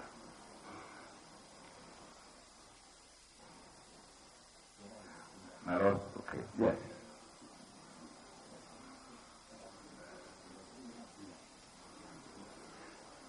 This is done together with the fingerprints that is on the form. My Lord, I didn't hear what you said.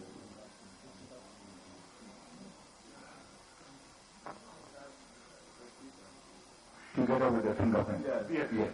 Yes, my Lord, yes.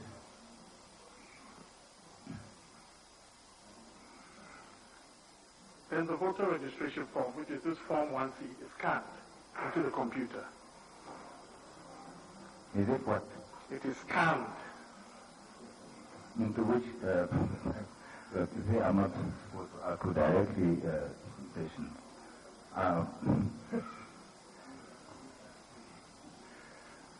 Dr. Farijan, you listed all the components. No, the printout is coming from the computer.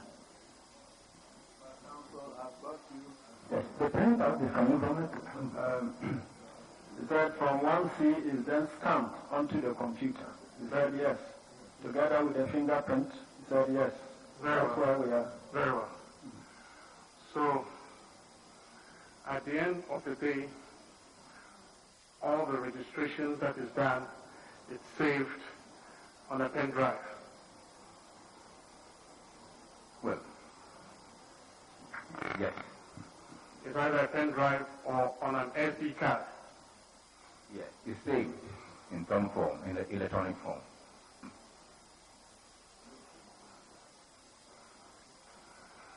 Dr. Farijan, do you know what an SD card is? No.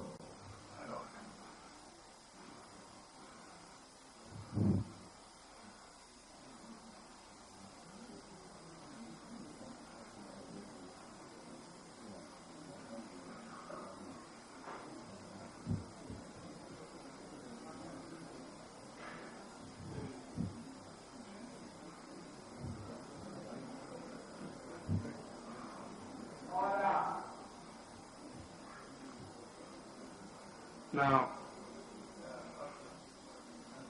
you told this court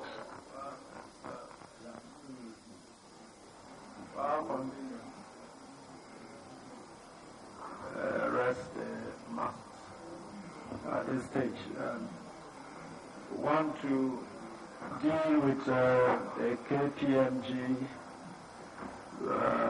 matter.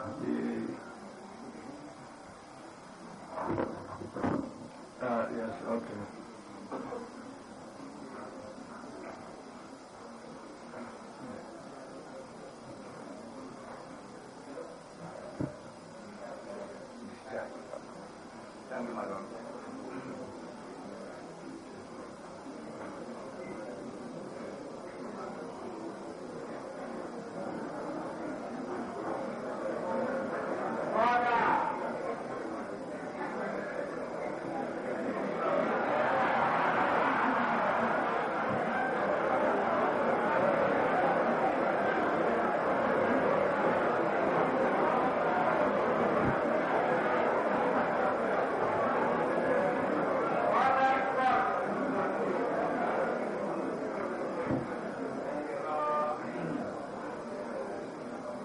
This KPMG matter, correspondence has gone back and forth. In some, the situation is that the settlement of the consent order for the count was agreed finally that the count could be cross-checked with the set of exhibits of the presiding judge. This was so clear, we thought it was so clear an appendage and an incidental matter to it that we did not, well, speaking from I didn't include it in the formal order, but there's no dispute that it formed part of it. It has transpired that some disputes has managed to, develop over it. Well, we are quite clear that it was part of our order. So we want to formally incorporate it, clarify that it was part of the order, and the referee should go ahead in terms of it.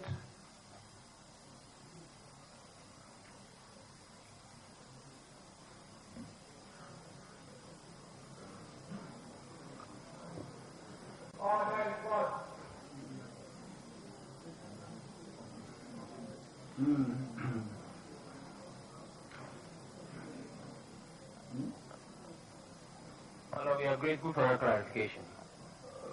Yes, I must say that this OKPMG count was settled in chambers, so pursuant matter like this, we discussed it with counsel in chambers. Petitioner's counsel said he was not clear as to his instructions on that matter, so we are adjourning to court to conclude it. Yes, is there anything that...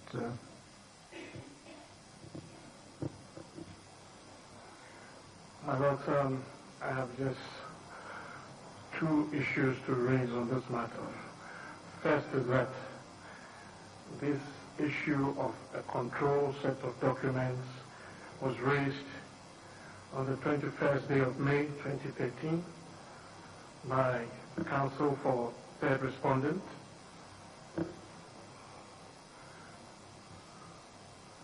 Where he argued copiously that in addition to my Lord the President's copy, 2 other judges' copies should be added. Well, this plea was refused. I believe also that subsequent to that, KPMG sought audience with the court. I'm not privy to what took place, but the court came back and said the KPMG had been instructed to go ahead with the order that the court made. In accordance with the order of the court, we have subsequently been served with draft reports by KPMG, which we are supposed to go through and give them a report on Monday. Now, I do not know what this exercise is going to entail, because the work is almost done. We have the draft report here, which we are supposed to go through and report on Monday. And we have some difficulty in understanding what it is that is going to be served by this new order when, in fact, the work has been finished by KPMG.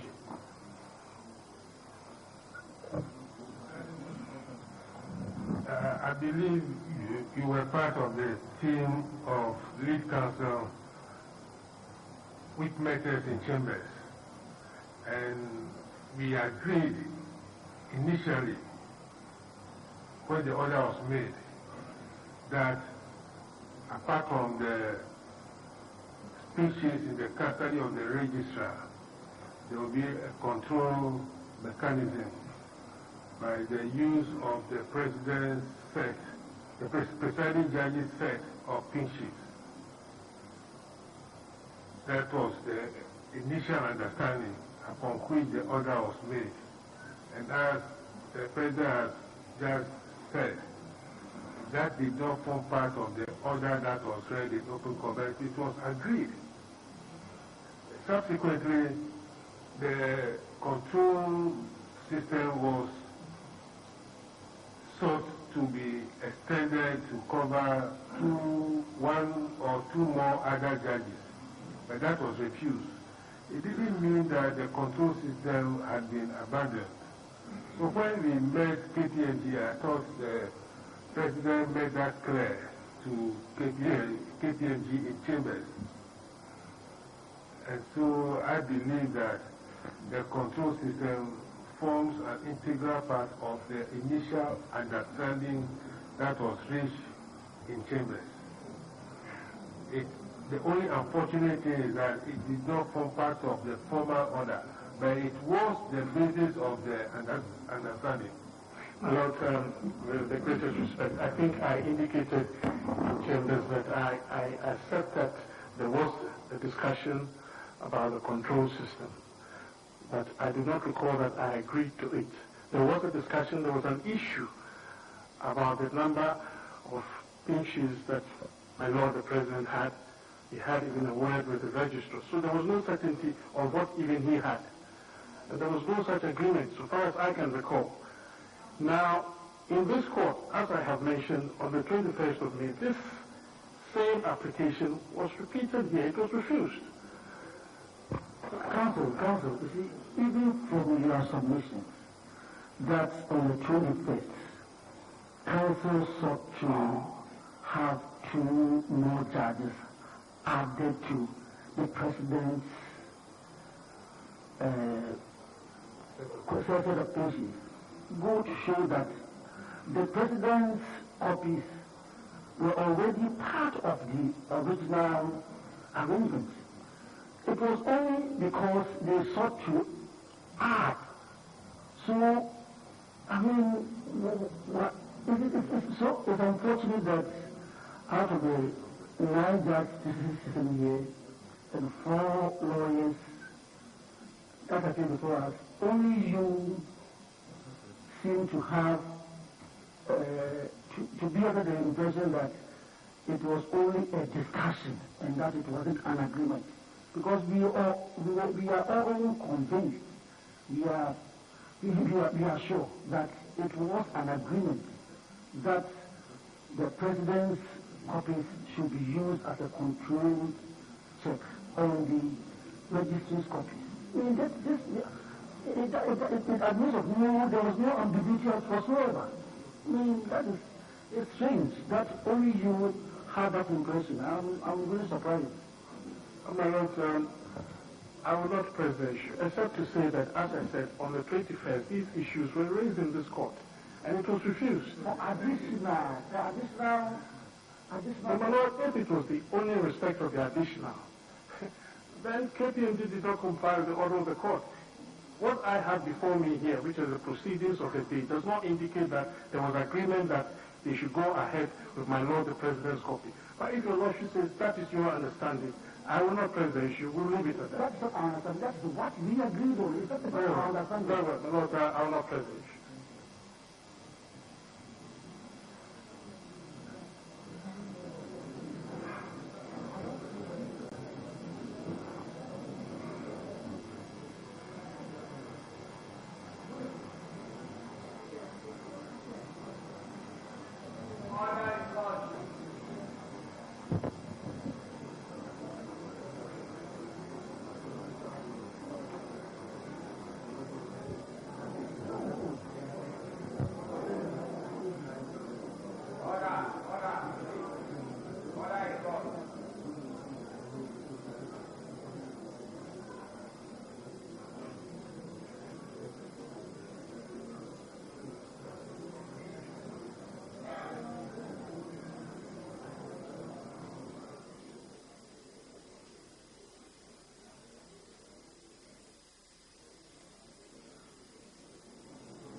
order in court.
finalization order. It is therefore ordered, and therefore is pursuant to orders as transferred to. It is therefore ordered that for the avoidance of doubts and in line with the consent agreement reached over the modalities for the count of the pink sheets with the Parties' Council in Chambers on 9th May 2013, the referee do use the set of exhibits of pink sheets of the presiding justice of this panel to cross-check and finalize his count of the said pink sheets. Okay? Honor, we are grateful. Otherwise, case stands adjourned to tomorrow, 6th June.